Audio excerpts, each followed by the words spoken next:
노아, 세상의 마지막 희망이 되다. 안녕하세요, 여러분.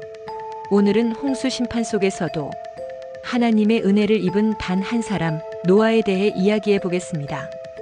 무너진 세상 속에서도 끝까지 믿음을 지킨 자, 그는 어떻게 하나님의 구원의 도구가 되었을까요?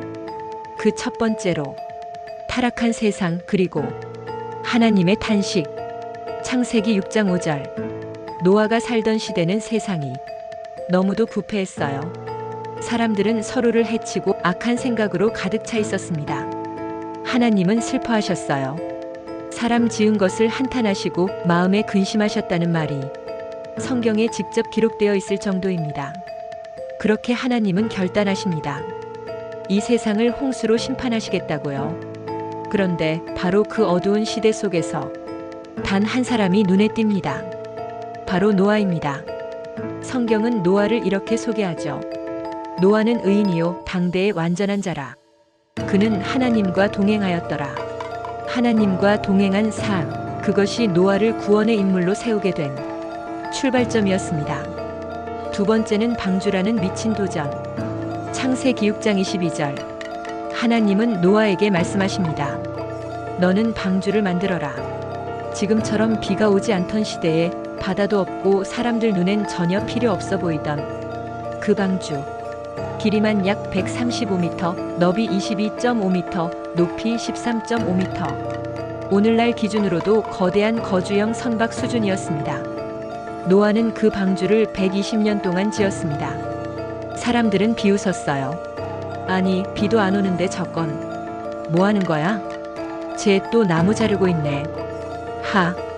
하지만 노아는 묵묵히 하나님의 말씀을 따라 하루하루 나무를 자르고 못을 박고 방주를 만들었습니다. 믿음이란 결과를 보지 못해도 순종하는 것임을 노아는 삶으로 보여주었습니다. 세 번째, 심판의 날, 그리고 새로운 시작. 창세기 7장 23절. 결국 하늘이 열리고 40일간 비가 쏟아지고 지하의 샘들이 터지며 온 세상이 물에 잠깁니다. 방주에 탄 사람은 노아와 그 가족 8명뿐. 그리고 하나님이 명하신 동물들. 온 세상이 침묵 속에 가라앉고 수많은 생명이 사라지는 그 심판 속에서 방주는 둥실둥실 구원이 배로 떠 있습니다. 그렇게 1년 가까운 시간이 흘렀고 물이 점점 빠지며 방주는 아라랏산에 머뭅니다. 노아는 땅에 내려와 가장 먼저 제단을 쌓고 하나님께 제사를 드립니다. 자신이 살았다는 사실보다 하나님께 감사를 드리는 것이 먼저였던 노아. 그런 노아를 향해 하나님은 무지개 언약을 주십니다. 내가 다시는 물로 세상을 심판하지 않겠다. 이 약속의 증거가 무지개입니다. 네 번째로는 인간적인 흔들림도 있었던 노아. 창세기 9장 21절. 하지만 노아도 완전한 인간은 아니었습니다. 방주에서 나온 후 그는 포도주를 마시고 취하여 장막 안에서 벌거벗은 채로 누워버리죠. 이 일로 인해 아들들 사이에 분쟁이 생기고 노아는 한 아들에게 저주를 내리는 장면도 나옵니다. 이 모습은 믿음의 영웅도 인간일 수밖에 없다는 사실을 보여줍니다. 실수도 하고 감정도 있고 흔들리기도 한다는 것.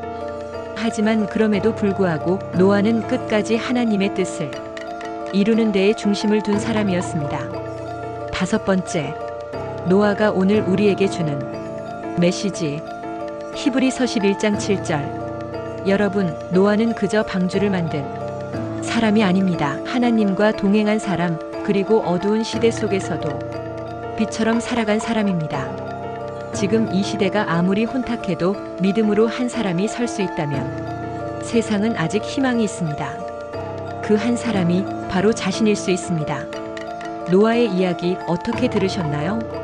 오늘도 하나님의 말씀에 귀 기울이고 순종으로 살아가기를 바랍니다. 영상이 도움이 되셨다면 좋아요와 구독, 알림 설정 부탁드릴게요. 감사합니다. 다음 이야기에서 또 만나요.